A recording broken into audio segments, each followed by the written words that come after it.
সর্বপ্রথমে মহান ঈশ্বরকে ধন্যবাদ দিই এবং সকলকে আরেকটিবার প্রভু যীশু খ্রিস্টের নামেতে শুভেচ্ছা জানাই। সকলকে জয় যীশু। আসুন আজকে যে আমাদের আলোচনা বিষয় তা হলো ঈশ্বর হলো বিশ্বস্ত। সেই বিষয় নিয়ে আজকে আমরা আলোচনা করব। তাই যতজন ঈশ্বরের সন্তানেরা আছেন শুরু থেকে শেষ অবধি আরেকটিবার অনুরোধ জানাই, শুরু থেকে শেষ অবধি ঈশ্বরের বাক্য শোনার জন্য।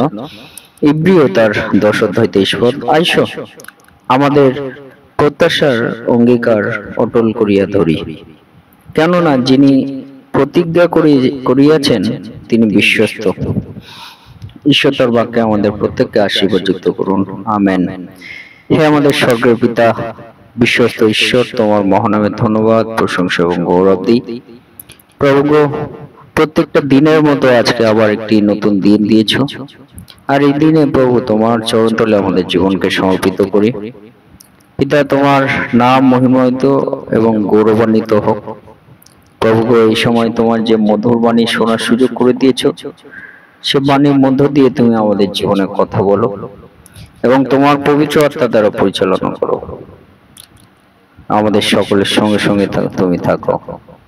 এই প্রার্থনা একমাত্র উত্তম মেষপালক প্রভু যীশু খ্রিস্ট নামে চাই, আমেন। জয় যীশু, জয় যীশু।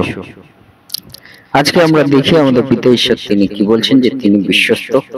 বিশ্বস্ত বলতে আজকে যদি আমরা আলোচনা করি তাহলে কি বিশ্বস্ত বলতে, যে তিনি কখনো আমাদেরকে ছেড়ে যাবেন না, তিনি কখনো আমাদেরকে ত্যাগ করবেন না, তিনি কখনো আমাদের থেকে দূরে সরে যাবেন না, তিনি আমাদের সঙ্গে সঙ্গে থাকবেন এবং প্রতিনিয়ত তিনি আমাদের সঙ্গে সঙ্গে থেকে আমাদেরকে পরিচালনা করবেন। অর্থাৎ আমাদের ঈশ্বর সেই বিশ্বস্ত, তিনি, তাকে আমরা বিশ্বাস করতে পারি। মানুষ আমাদেরকে ঠকাইতে পারে, কিন্তু ঈশ্বর তিনি আমাদেরকে ঠকাইবে না। তিনি বিশ্বস্ত, তিনি আমাদের সঙ্গে সঙ্গে প্রতিনিয়ত তিনি থাকবেন। তাই সে বিষয় পিতা ঈশ্বর তিনি বলছেন যে আইসো আমাদের প্রত্যাশার অঙ্গীকার অটল করিয়া ধরি। আমাদের যে প্রত্যাশা, সেই অঙ্গীকার আমরা যেন অটল করে দৃঢ়বদ্ধ হয়ে আমরা ধরে রাখি। সেটা কি আমাদের যে অঙ্গীকার, কেননা তিনি প্রতিজ্ঞা করিয়াছেন তিনি বিশ্বস্ত। ঈশ্বর তিনি প্রতিজ্ঞা করেছেন তিনি বিশ্বস্ত, তিনি আমাদের সঙ্গে সঙ্গে তিনি থাকবেন। তাই পিতা ঈশ্বর বিষয় যদি আমরা দেখি, যে বলছে আইসো আমাদের প্রত্যাশার অঙ্গীকার অটল করিয়া ধরি, অর্থাৎ আমরা ঈশ্বরকে আমরা যেন ধরে রাখি, ঈশ্বরের চরণতলে যেন আমরা থাকি। এবং ঈশ্বর তিনি আমাদেরকে প্রতিজ্ঞা করেছেন তিনি বিশ্বস্ত, তিনি ছেড়ে যাবেন না। সেটিকভাবে আমরাও যেন ঈশ্বরের বিশ্বস্ত থাকি, ঈশ্বরকে যেন আমরা ভুলে না যাই। হালেলুয়া। সে বিষয় পিতা ঈশ্বর তিনি আমাদেরকে বলেন। তাই সে বিশ্বস্ত ঈশ্বর তিনি আমাদেরকে কি বলেন, প্রথম যদি আমরা দেখি, প্রথম করিন্থীয় 1 অধ্যায় 9 পদ, ঈশ্বর বিশ্বাস্য, যাহার দ্বারা তোমরা তাহার পুত্র আমাদের প্রভু যীশু খ্রিস্টের সহভাগিতার নিমিত্ত আহত হইয়াছ, আমেন। হালেলুয়া। অর্থাৎ ঈশ্বর তিনি বিশ্বস্ত, তিনি বিশ্বাস্য, তাকে বিশ্বাস করা যায়। এবং বলছে যাহার দ্বারা তোমরা তাহার পুত্র আমাদের প্রভু যীশু খ্রিস্টের সহভাগিতার নিমিত্ত আহত হইয়াছ, আমেন। হালেলুয়া। অর্থাৎ ঈশ্বর তিনি বিশ্বস্ত এবং আমরা যেন তার সহভাগিতা আমরা থাকি, তার সঙ্গে আমরা সহভাগিতায় যেন থাকি, প্রভু যীশু খ্রিস্টের সহভাগিতায় যেন আমরা থাকি, তাকে আমরা যেন না ভুলে যাই। হালেলুয়া। তার সঙ্গ যাতে আমরা না ছাড়ি, কারণ ঈশ্বর তিনি বিশ্বাস্য, তাকে বিশ্বাস করা যায়। আর সেই বিশ্বাস্য ঈশ্বর তিনি আমাদের সঙ্গে সঙ্গে আছেন, সেইটিভাবে আমরা যেন তার সহভাগিতায় আমরা থাকি। পিতা ঈশ্বর তিনি আমাদেরকে বলেন। হালেলুয়া। 2 নম্বর বিষয় যদি আমরা দেখি, যে বিশ্বস্ত ঈশ্বর তিনি আমাদেরকে কি বলেন, যে প্রথম করিন্থীয় 10 অধ্যায় 13 পদ, মনুষ্য যাহা সহ্য করিতে পারে তাহা ছাড়া অন্য পরীক্ষা তোমাদের প্রতি ঘটে নাই। আর ঈশ্বর বিশ্বাস্য, তিনি তোমাদের প্রতি তোমাদের শক্তির অতিরিক্ত পরীক্ষা ঘটিতে দিবেন না, বরং পরীক্ষার সঙ্গে সঙ্গে রক্ষার পথ পরীক্ষা করিয়া দেবেন, যেন তোমরা সহ্য করিতে পারো, আমেন। Amen, hallelujah. ঈশ্বর তিনি বিশ্বস্ত এবং তিনি আমাদেরকে বলেন যে তিনি আমাদের জীবনের পরীক্ষা তিনি আমাদেরকে করেছেন। কখন আমরা ঈশ্বরের পরীক্ষার মধ্য দিয়ে পড়ি, যখন আমরা ঈশ্বর হইতে দূর হয়ে চলে যাচ্ছি, যখন আমরা ঈশ্বরকে কখনো আমরা বিশ্বাসের মধ্য দিয়েও থাকছি, তখন আমাদের জীবনে হয়তো কিছু কিছু আমাদের পরীক্ষা আসে, কিন্তু ঈশ্বর তিনি আমাদেরকে বলছেন সেই পরীক্ষা এমন পরীক্ষা যে আমরা যেন সহ্য করিতে পারি, তেমন পরীক্ষা তিনি আমাদেরকে করছেন। কেন? কারণ তিনি দেখতে চান যেন আমরা ঈশ্বরে বিশ্বস্ত আমরা আছি কিনা, ঈশ্বরকে আমরা বিশ্বাস দ্বারা আমরা ধরে রাখতে পারছি কিনা।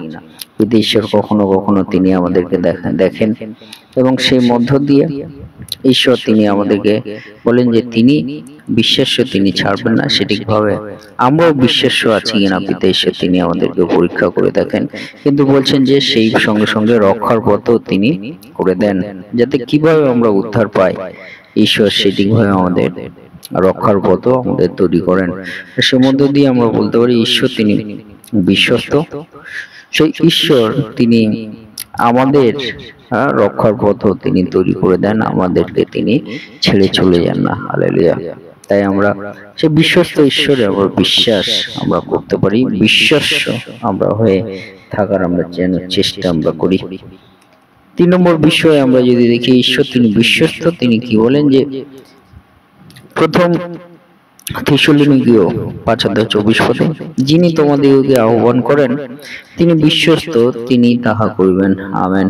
অর্থাৎ ঈশ্বর বিশ্বস্ত, তিনি তার চরণতলে যখন আমরা আসি, এটা আমাদের নিজের ক্ষমতায় বা অধিকারে বা নিজের ইচ্ছাতে নয়, কিন্তু পিতা ঈশ্বর তিনি আমাদেরকে আহ্বান করেছেন।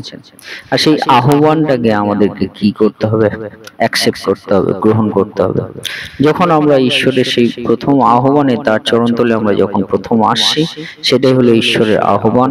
এবং সেই আহ্বান আমরা যদি অ্যাকসেপ্ট করি, গ্রহণ করি, তাহলে আমরা সেই বিশ্বস্ত ঈশ্বরের দয়া, বিশ্বস্ত ঈশ্বরের পরিচালনা আমাদের জীবনে আমরা পেয়ে থাকি। হালেলুয়া।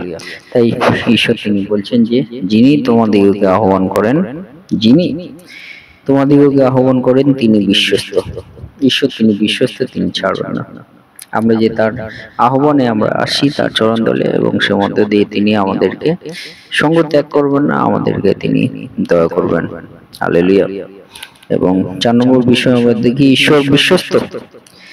সে বিষয় পিতা ঈশ্বর তিনি কি বলেন? 2 থিসলুনিকীয় 3:3 কিন্তু প্রভু বিশ্বস্ত, তিনি তোমাদেরকে সুস্থির করিবেন ও মন্দ হইতে রক্ষা করিবেন। Amen, hallelujah. ঈশ্বর আমাদের ঈশ্বর তিনি বিশ্বস্ত, এবং সেই ঈশ্বর বলছে যে তিনি তোমাদেরকে সুস্থির করবেন। সুস্থির মানে আমাদেরকে সান্ত্বনা প্রদান করবেন, আমাদেরকে তিনি শান্তি আমাদের জীবনে দান করবেন। কারণ প্রভু যীশু তিনি স্বয়ং বলেছেন, শান্তি আমি তোমাদের কাছে রাখিয়া যাইতেছি, জগৎ যেরূপ দান করে সেরূপ আমি দান করি না। আমেন। অর্থাৎ ঈশ্বর তিনি আমাদেরকে, আমাদের প্রভু যীশু তিনি আমাদেরকে বলেন যে সেই বিশ্বস্ত ঈশ্বর তিনি আমাদেরকে সুস্থির করেন, শান্তি প্রদান করেন। আর তিনি যে তার শান্তি দিয়েছেন, সেই শান্তি জগতের শান্তি নয় যে কিছু দিনের জন্য, কিন্তু অনন্তকালীন শান্তি, স্বর্গীয় শান্তি তিনি দিয়েছেন। হালেলুয়া। এবং বলছি যে সেই বিশ্বস্ত ঈশ্বর তিনি মন্দ হইতেও আমাদেরকে রক্ষা করেন।